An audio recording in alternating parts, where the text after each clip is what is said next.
Welcome to the Christian Authors Show. From fiction to enlightenment, we offer you all forms of faith-inspired books. So sit back and relax. Here's your host, Danielle Hampson. Hello and welcome back to the Christian Author Show. This is your host, Don McCauley, sitting in for Danielle Hampson. Today we're welcoming the program author Arlena Poydras, and she is the author of Flashes in the Fog. Arlena is a Christian, wife, and mother. She grew up in Fort Worth, Texas. After high school, she attended UT Arlington, graduating with a degree in accounting. She's worked for the same corporation for 25 years. She's also a graduate of the Southern Bible Institute in Dallas, Texas, and she currently serves as a director of Christian education for the Beth Eden Baptist Church in Fort Worth, Texas. Arlena, how are you? I am doing well, Don. How are you? Good. Well, let's start with a big question. Tell us about this book, please. Well, this book, I have to be honest with you, this book was a personal journey for me. And when I got through with all the Post-it notes and notes here and journals here, the God said to me, this will help somebody. And so this little personal journey turned into a dialogue with God on what he did in the midst of the most tragic thing that could ever happen to a person, the death of my son.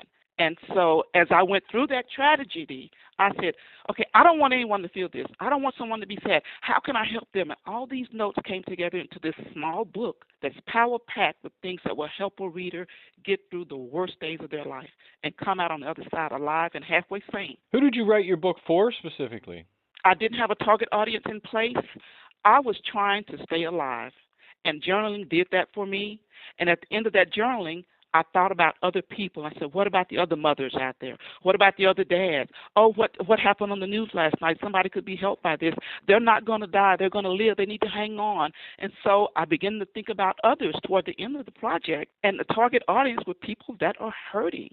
People are hurting through financial difficulty, through death, through sickness. I wanted them to know you will live and not die. Just hang on. And that's where the book came about. Now, could you say there's any type of central message or perhaps underlying theme that runs throughout the book? To me, the central message is simple. God is immanent. I know he's a big God in the sky, and he created the universe, but trust me when I say he is involved with his creation. He is involved with his people. He's right there with you in the midst of whatever you're going through, but you got to just look for him. So the central message to anyone that's going through any type of tragedy is God is right there with you. Just look for him. Look for him desperately, and he will show up in all of his creation. From the simplest creation to the most magnificent creation, he will show up and show you, I am God, and I am still here with you. So if you had to choose, what would you say is the single most important idea you're sharing in your book that's really going to add value to the reader's life? Let's see. For me, I believe it would be that you cannot be passive with your experiences. Whatever you may be going through, maybe it is grief. If you're going through grief right now and you're really hurting, don't be passive about it. Go after your pain and expect God to do something about it. Go after your pain through his word. Go after your pain, your situation through other people. Go after your pain or situation through serving others. Don't be passive. If the readers could say, I'm not just going to sit here and be stuck in whatever the situation is. I am going to move because I expect God to do something about this. And when you do that, you own it. You let it wash over you. You let it run its course, and then you begin to come out of it. And the coming out is when you see that, yes, he was with me all the time, and I can point to very specific things that he did just for me, and there was no doubt that it was just for me. How did you come up with the title for your book? Now, that's kind of funny because I was walking around getting from work to home and don't remember driving, doing things in the home and don't remember doing, talking to people and don't remember doing that. I was in a fog, and it was a dark fog that a friend of mine said, you're just in a fog. I said, that's what it is. It's a fog. But in that fog, every now and then, out of nowhere will be a flash of light, a flash of hope, a flash of a person calling me, a flash of a text message, a flash of a stranger walking up and telling me something about myself that I know they should not know. And those little flashes of light were like flashes of hope to me. So I came about with the title, Flashes in the Fog, and that's how it came about. Were you at all concerned about sharing your personal experiences? No, I was not, and let me tell you why. Sometimes things can happen in your life when your personal experiences or the confidentiality of your life or having a concern about what someone might think about what you did or said do not matter. When I tell you, Don, when this tragedy hit me, I didn't care. You could have rolled me in front of a news camera around the world, and I would have spilled my guts. Because if it's going to help somebody, sometimes you have to just tell the truth and be transparent, and don't worry about what people have to say about your personal experiences. And that was my attitude. And that's still my attitude today. What else can happen to me? How do you think this book will help others? I think it will help others because in the book I talk about personal experiences, and they're unique. It's not your traditional step 1, 2, 3, 4, and you'll be better. No, it's a roller coaster ride of uncertainty and tragedy and loss, and then there's joy, and then there's peace, and then tomorrow you're back in the same darkness again. But guess what? 2 or 3 days later you're out, and I pinpoint experiences that happen that make the reader see that for certain God was with this lady. I know he can be with me, and he can show me exactly what I need to do to come out of this situation, and it will be helpful to the reader. It's not your typical traditional book about loss.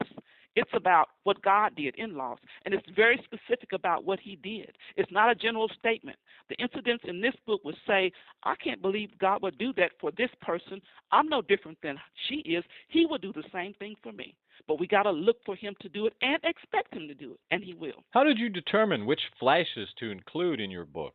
Well, for me, I have to say I really did not. Things that happen, if I dated it on a Post-it note, if I had a question in my heart, if I woke up in the middle of the night just angry or sad, I would go and start reading, and I would just write down notes and put the date on the time that happened, because there's credibility when you have a date and the time that something happened, especially when you're walking around in the fog.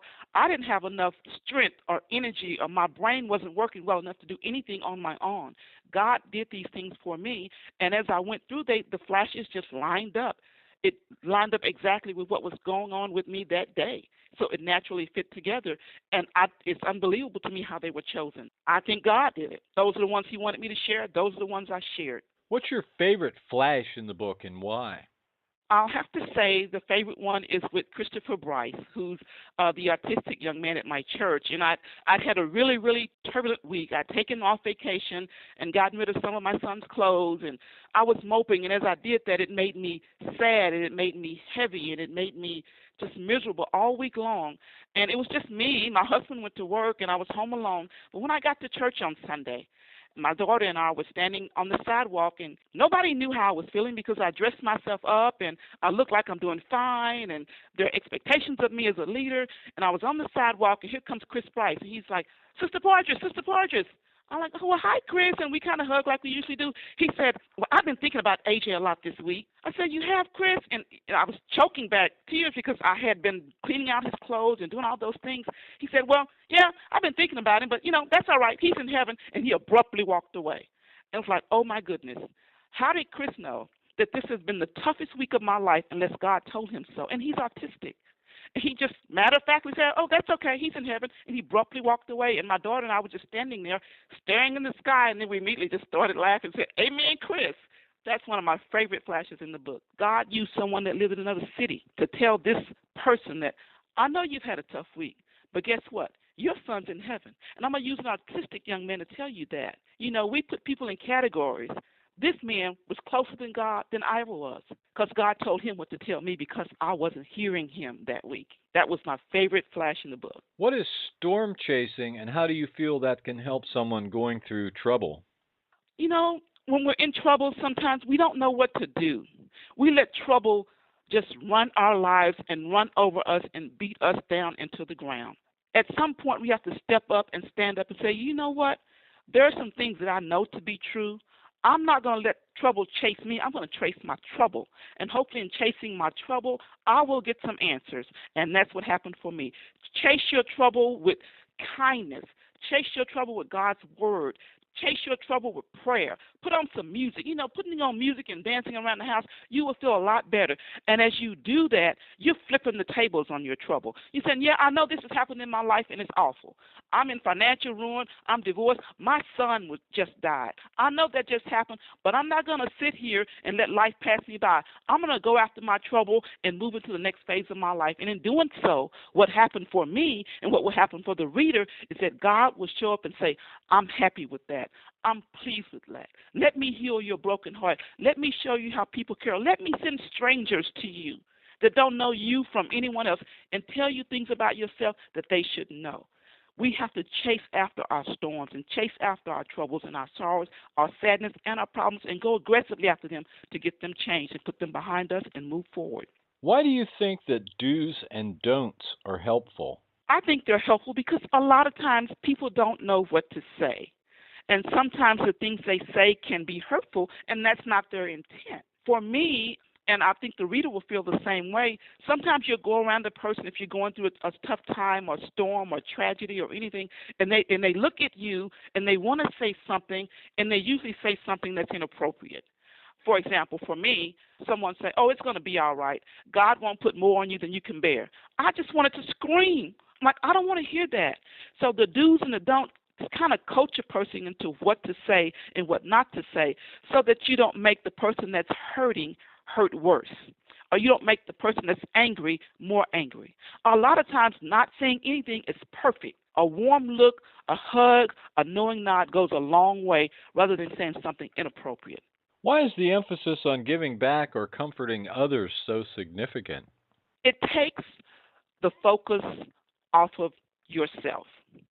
A lot of times when we get so wrapped up in our own problems, if we look around, look at the news, go to the homeless shelter, go to the hospital, there are people far worse off than you are. Even in my situation, there were people that lost 2 sons, 2 daughters. So here I am, putting the focus on me. I took it off and I started serving other people. What I would do was every Monday I'd send somebody a card that was going through something.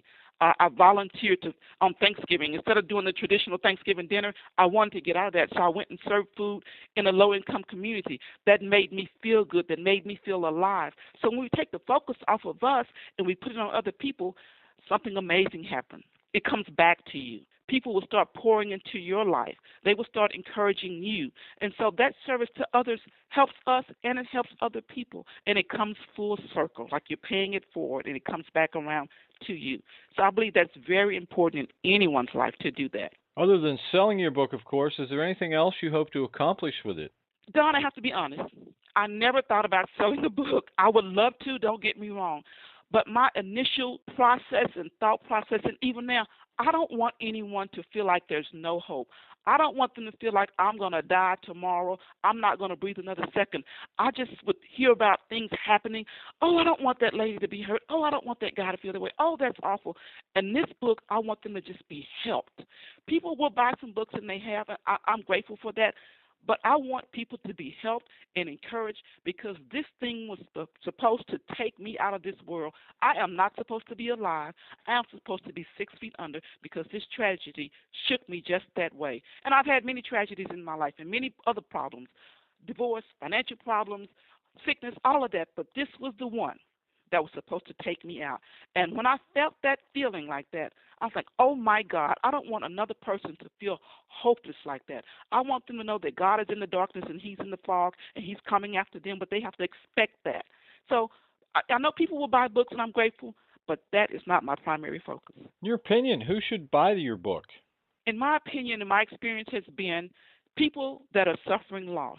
If you're hurting, either through the death of a loved one, either through divorce, because I found out that divorce is like a death. Divorce, anyone that's hurting, and predominantly it's been women, because women are more apt to follow their feelings and want to go after their troubles and come out of it. Anyone that's going through any type of tragedy or hurt, especially grief, this book is different. It is different. It's God, tangible, and right beside you on the floor, and right with you in the darkness, and right with you when you're driving around in your car and you don't know where you're going because you're so sad. This is very different. It puts God right there with you. in the little bitty things that he created that we think are insignificant. He shows up and he whispers to your soul and says, listen, little girl, little boy, you are going to be okay. You are going to be just fine. Just trust me and keep moving, keep breathing, keep chasing your storm. I believe that people that are hurting are the best readers for this book. It will help them in a very different way. Time is getting very short, so the most important question, where can readers find you and your book? Well, the readers can find my book. They can go to tatepublishing.com.